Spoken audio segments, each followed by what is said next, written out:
Welcome to First Thoughts, a series where I play a game for a couple hours, or play a game's demo, maybe even just react to a Kickstarter page, and give my thoughts based on the raw experience.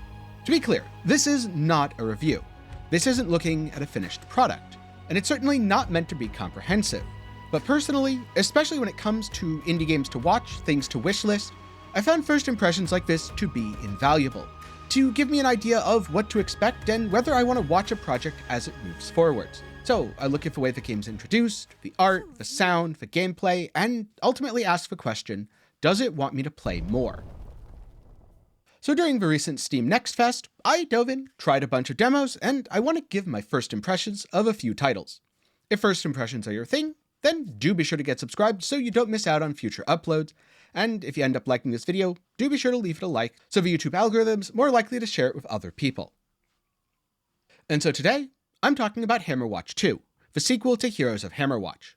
I actually played Heroes of Hammerwatch previously. It was a roguelike dungeon crawler that felt pretty fun to play with friends. If you want to check out my full review of that, it'll be up in the card and down in the description. You can watch it after this video. But the first change I noticed is that Hammerwatch 2 feels a little less roguelike and more RPG. In Heroes of Hammerwatch, you went straight into the dungeon, collected some golden items, and needed to send things back to build meta progression. You built up the town, which allowed you to delve deeper, each area had a boss, you leveled up, and continued, so on and so forth. And while Heroes of Hammerwatch was pretty fun, I ended up just losing interest. There was no specific quit moment, no boss I couldn't beat. I just got busy, put the game down, and never felt the need to come back. So what about the demo for Hammerwatch 2?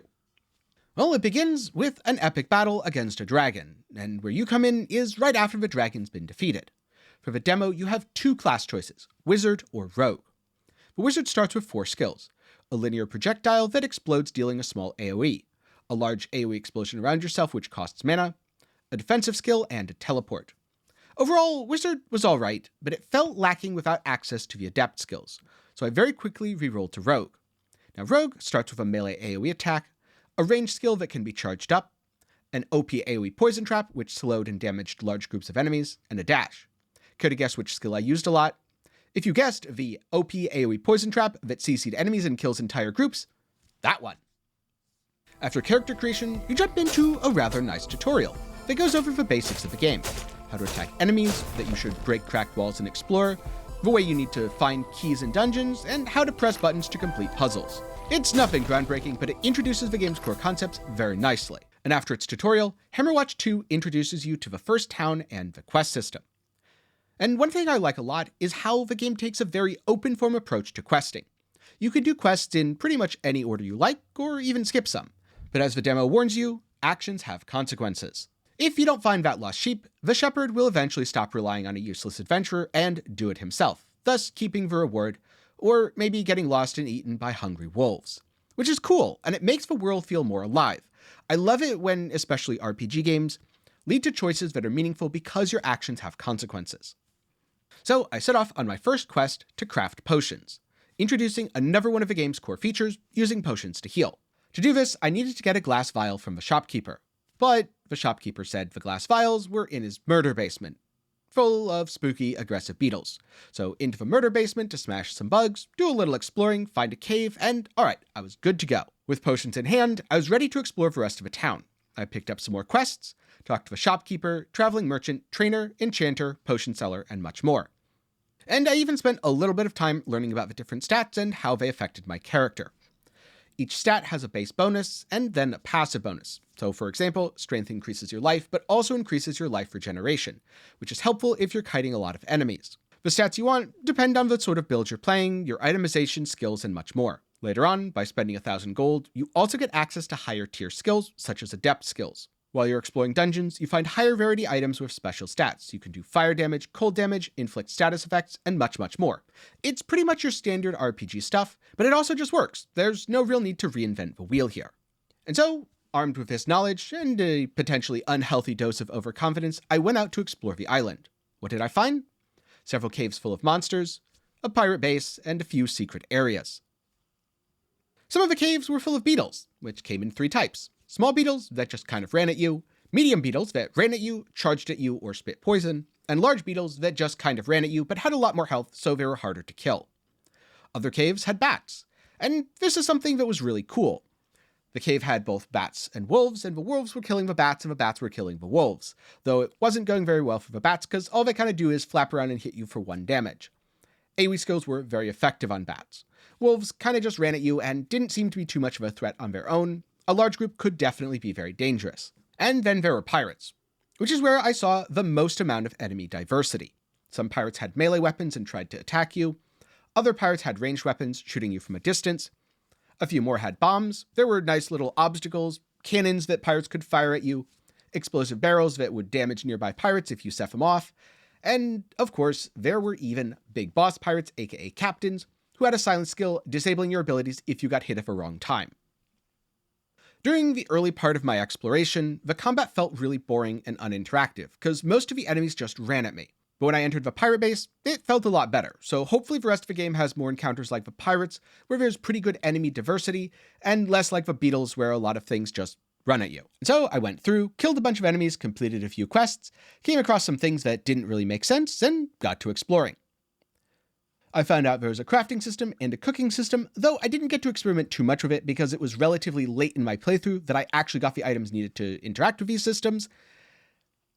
And I also started to take notice of the world itself, because the graphics are quite nice. The pixel art style is warm and welcoming. It feels a lot more polished than Heroes of Hammerwatch, with a more vibrant color palette, and there's quite nice visual clarity. So I think the game should age pretty well. Overall, the sound design is fine. Here's just a short example.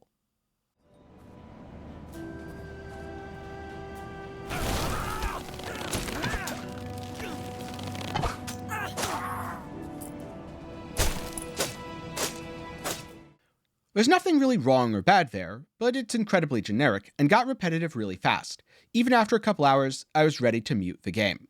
And I think It's Fine kind of sums up all of my thoughts for Hammerwatch 2. Because Heroes of Hammerwatch was also just fine. I had fun while I was playing it, and I did enjoy playing it with friends. But when I put the game down, I never had any desire to come back. And while I think Hammerwatch 2 does a good job of improving on the Heroes of Hammerwatch formula, nothing about it really hooked me. The quests were just fine. It wasn't bad to go kill a few wolves, the staple of almost every RPG ever, but I didn't really feel any particular investment in why I was doing it. There was no emotional hook there. I was doing it because it's an RPG, so you kill wolves. While I was exploring, there was a nice variety of areas and enemies, but I also felt like I was exploring for the sake of it. So if you're a huge fan of Heroes of Hammerwatch, I do think you'll enjoy Hammerwatch 2. But personally, I'm going to give the game a pass because, much like the first game, it didn't really grab me. For a little bit of contrast, a game that did grab me even from moment one was Moonlighter, an RPG that felt very Zelda-esque and hooked me immediately. The enemies felt much more interactive as each had their own mechanics. You had access to a wider variety of weapons with their own unique mechanics, whereas in Hammerwatch 2 I felt like I was spamming the same thing over and over because it was the best. And there's a tangible sense of mystery. Why were there all these different dungeons, and what lay beyond the fourth door? Well, if you want to know more about Moonlighter, check out my full review of the game after this video. So if you want a pixel art indie RPG to play, I'd suggest Moonlighter over Hammerwatch 2. But I'm curious, what are your thoughts? Do you like pixel RPGs? And if so, does Hammerwatch 2 look up your alley? Also, what's an example of your favorite pixel art RPG? Because I'm always looking for more game recommendations to check out, and who knows, you might even see a future review on this channel. And if you do make a recommendation, be sure to get subscribed so you don't miss the video where I go over your favorite game. And before I go, a special thanks to my patrons and channel members for their continued support. If you're looking for something else to watch, maybe check out my review for Heroes of Hammerwatch, or my thoughts on Moonlighter, a game that I greatly enjoyed. If you end up liking Moonlighter and want to purchase it, you can do so while also supporting the channel through my Nexus, nexusgg/TENKIEI, link down in the description. Or of course, if you've seen both of those videos, you can always go for a recommendation that's on screen right now. With that said, thanks for watching, let me know if you like the format, and I hope to see you again sometime soon.